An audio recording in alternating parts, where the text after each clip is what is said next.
नाम सतीश सिंह है। डॉक्टर जाकिर नाइक साहब, मैं 2 दिन से आपकी तकरीर सुन रहा हूँ।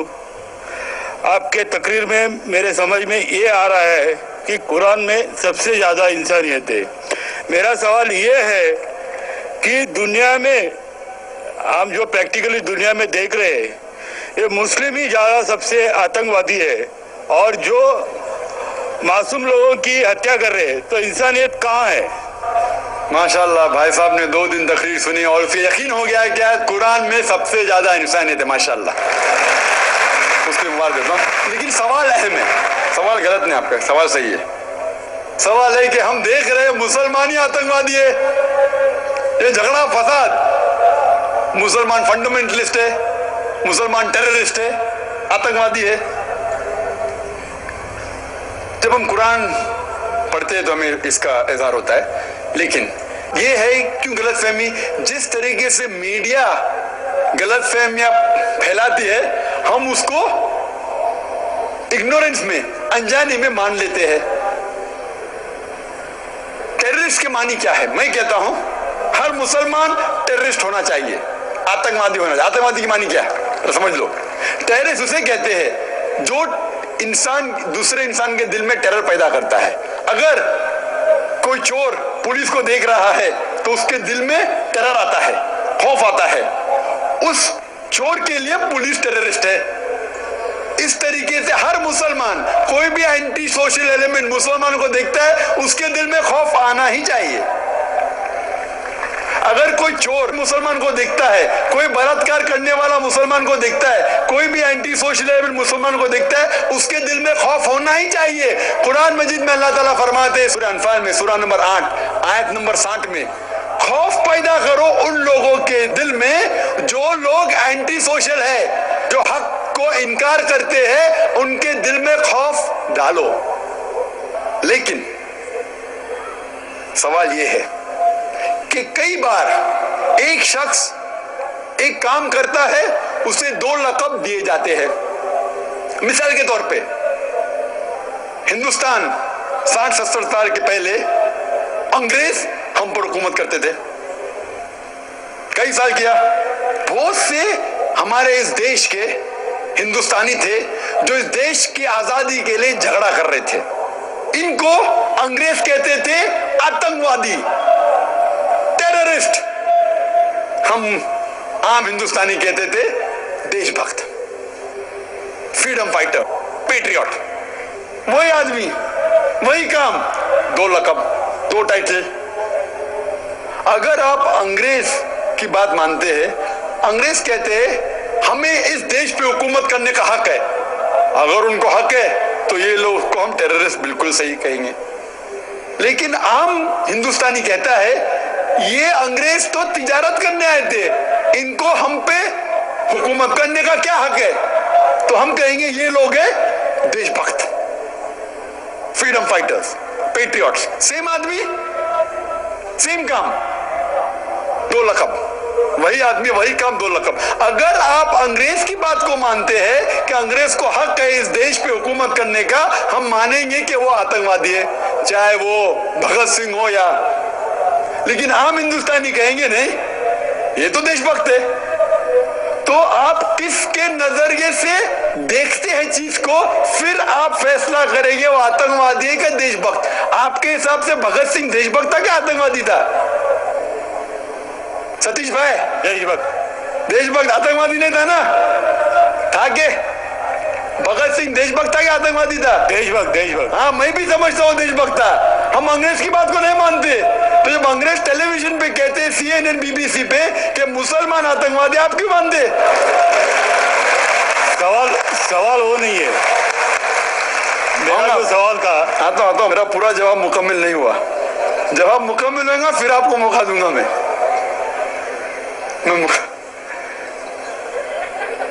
Nelson Mandela, old south African government जो थी, सफेद हुकूमत, वो नेल्सन मंडेला को टेररिस्ट नंबर 1 कहती थी।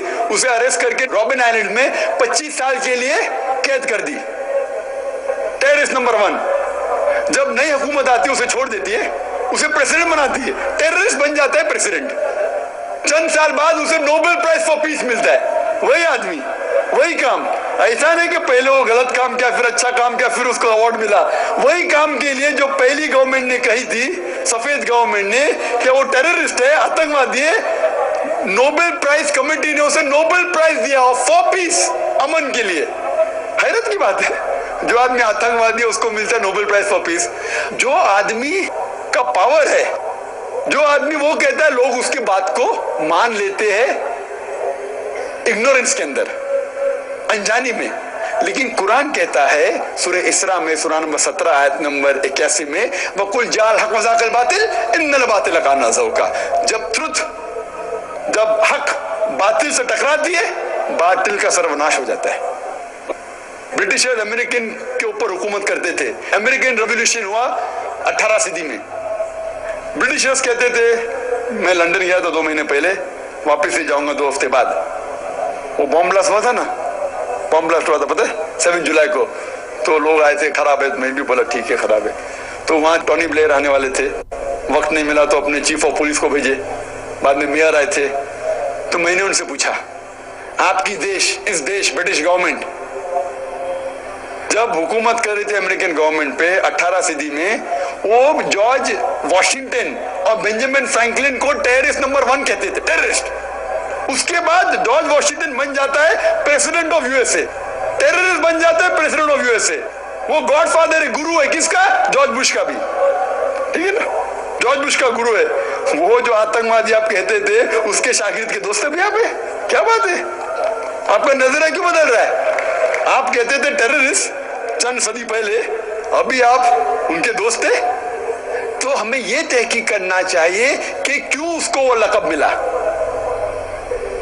अगर जो 11 सितंबर को हुआ था न्यूयॉर्क के अंदर, आप जो कह रहे ना मुसलमान मुसलमान, उसके ऊपर जवाब तो अभी आ रहा है। ये तो खाली वो स्टार्टर्स बोलते ना, स्टार्टर्स, सूप पीते पहले तो जरा बराबर खाना खत्म होता है। मेन मील तो अभी है।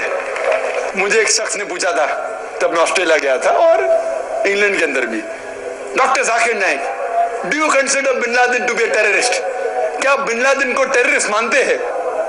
तो मैंने कहा, भाई मैं बिन लादेन को जानता नहीं हूं, मैं यही नहीं कह सकता वो टेररिस्ट है क्या नहीं, अच्छा है क्या बुरा, मैं नहीं जानता हूं। कुरान में लिखा है सूरह हुजुरात में, सूरह नंबर 49 आयत नंबर 6 में, कि जब भी कोई बात कोई कहता है, पहला तहकीक करो, फिर दूसरे तक पहुंचाओ। अगर मैं CNN और BBC की बात मानूं तो मुझे कहने पड़ेगा कि बिन लादेन टेररिस्ट है, लेकिन मैं क्यों मानूं बात उनकी? क्योंकि मैं आदमी हूं जो घूमता हूं मीडिया में, जानता हूं माशाल्लाह। तो मैं कहता हूं ना बिन लादेन मेरा दोस्त है ना मेरा दुश्मन है, मैं नहीं जानता हूं। लेकिन अब ये मुझे पूछना चाहते हैं टेररिस्ट नंबर 1 कौन है, तो ये तो जानता हूं मैं, CNN जो अमेरिकन चैनल है, जॉर्ज बुश उसका प्रेसिडेंट है, गर्व से कहता है कि हमने हजारों अफगानिस्तान लोग को बम गिराए, कत्ल किए, इराक में हजारों का कत्ल किया, ठीक है। मान भी लो बहस के तौर पे बिन लादेन ने किया, मान लो, मैं नहीं कहता हूं, मान लो बिन लादेन ने किया कि 11 सितंबर को ट्विन टावर को अटैक किया और 3000 या 5000 लोग मरे। लेकिन अगर 3 या 4000 लोग मरे, 5000 लोग मरे, उसका ये मतलब नहीं होता है कि आप उससे डबल लोग को अफगानिस्तान में मारे एक आदमी की वजह से। कर सकते? अरे बिन लादेन को पकड़ के मारो ना, अगर मानना है तो। अगर उसने किया, सबूत है तो सबूत पूछते अफगानिस्तान गवर्नमेंट ने, मरने कि सबूत क्या है, वो सबूत देता टोनी ब्लेयर को। सबूत पूछ रहा अफगानिस्तान कि आप मुझे सबूत दो, सबूत क्या है तो हम उस पर तहकीक करेंगे, सजा देंगे उसको। वो सबूत देता मुशर्रफ को, पूछ रहा है। किधर का इंसाफ है ये? किधर का इंसाफ है? प्लेन भेजते हजारों लोग का कत्ल किए अफगानिस्तान में, इराक में। मैंने कहा यूके में, ऑस्ट्रेलिया में, यहां भी अगर टेररिस्ट नंबर 1 है तो जॉर्ज बुश है।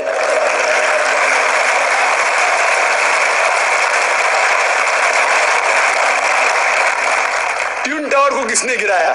CIA, FBI का क्या बजट है? इन लोग गर्व से कहते हैं अगर परिंदा भी पेंटागन के ऊपर उड़ेगा तो हम पहचान सकते। एक हवाई जहाज 1.5 घंटे बाद आके उसमें ठोक देता है, उनको पता ही नहीं चलता है।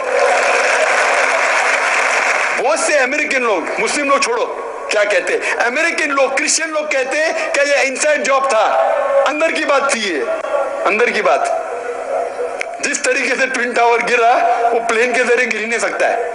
कितने लोग कहते हैं कि ये जॉर्ज बुश ने किया, वोट बैंक के लिए। कल मैं कह रहा था ना पॉलिटिशियंस के बारे में, कल की तकलीफ सुनी ना आपने, हकीकत लगी क्या ने? क्या होगा? 5,000 लोग को मारो, वोट तो मुझे मिलेगा। $1 ट्रिलियन नुकसान, क्या फर्क पड़ता है? अगर नहीं गिराऊंगा ट्विन टावर को तो मैं थोड़ी इलेक्शन में आऊंगा। क्या करो? 1,000 लोग का कत्ल करो, नुकसान करो करोड़ रुपए का, मैं तो आ गया वापस सीट पे। ये मैं नहीं कह रहा हूं, ये मैं नहीं कह रहा हूं, ये अमेरिकन लोग कह रहे। तो गलत है, मैं नहीं कह रहा हूं कि जॉर्ज बुश ने गिराया। मैं जानता ना, मैंने देखी थोड़ी की। मैं कह रहा हूं कि बाकी लोग क्या कह रहे। अमेरिकन लोग कहते हैं कुछ लोग कि बिन लादेन ने क्या कुछ ने कहा जॉर्ज बुश, लेकिन ये तो मैं जानता हूं कि मैं टीवी पे जो देखा हूं वो खुद के चैनल के ऊपर कि जॉर्ज बुश गर्व से कह रहा 1,000 लोगों को मैंने मारा हूं, इसीलिए मैं जॉर्ज बुश को टेररिस्ट नंबर 1 कहता हूं। ये बाबरी मस्जिद में जो हुआ हिंदुस्तान में, गुजरात में क्या हुआ, वोट बैंक के लिए हिंदू मुस्लिम में झगड़ा करो। बाबरी मस्जिद को कौन जानता था पहले? आप जानते थे? सुने थे बाबरी मस्जिद के बारे में? ये दंगे फसाद के पहले 1985 के पहले सुने थे? नहीं सुना था। मैं भी नहीं सुना था। ये वोट बैंक के लिए झगड़ा फसाद, 1,000 लोग मारे गए। गुजरात में जो हुआ क्या सही हुआ? अगर पुलिस चाहती तो, हमारी हिंदुस्तान पुलिस में माशाल्लाह इतना पावर है कि अगर चाहती तो दंगा फसाद हो ही नहीं सकता।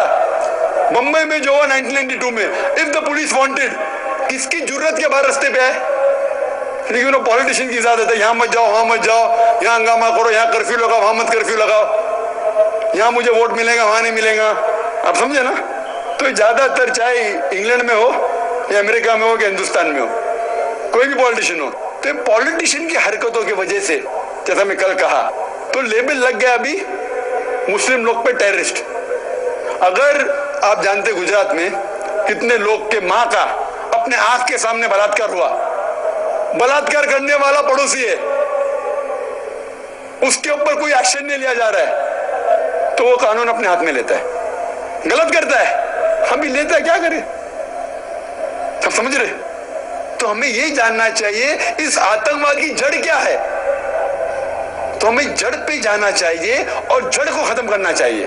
अगर हम एक हो जाएंगे, अपनी किताब एक खुदा में माने, सिर्फ खुदा से डरे, जो खुदा की बात मानता उसको वोट दे, ना कि दंगे फसाद करे।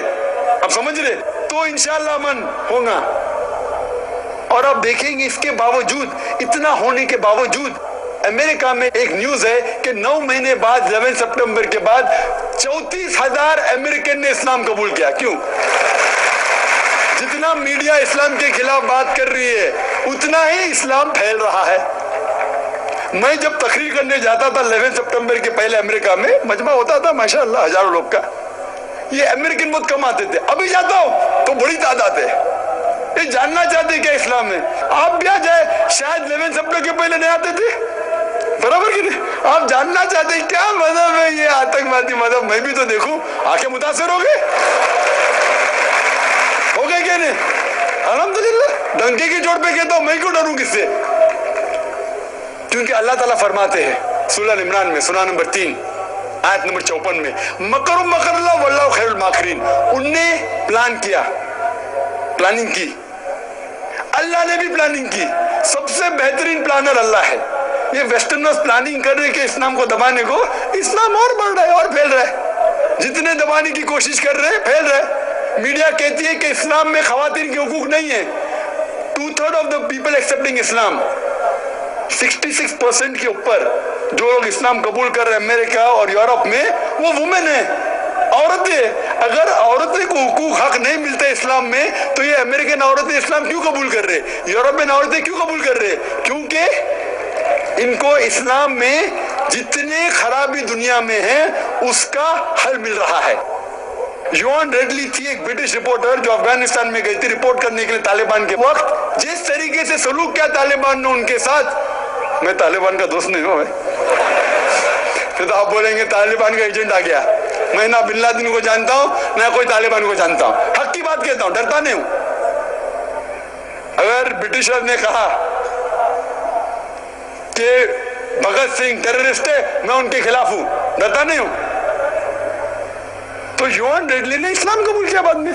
गई थी खिलाफ लिखने के लिए, मुतासिर हो गए, मुस्लिम बन गई। तो इसीलिए हमें हक की तहकीक करना चाहिए और हमें जो लोग हक के खिलाफ है उनके साथ जंग करना चाहिए, तभी इस दुनिया में अमन होगा।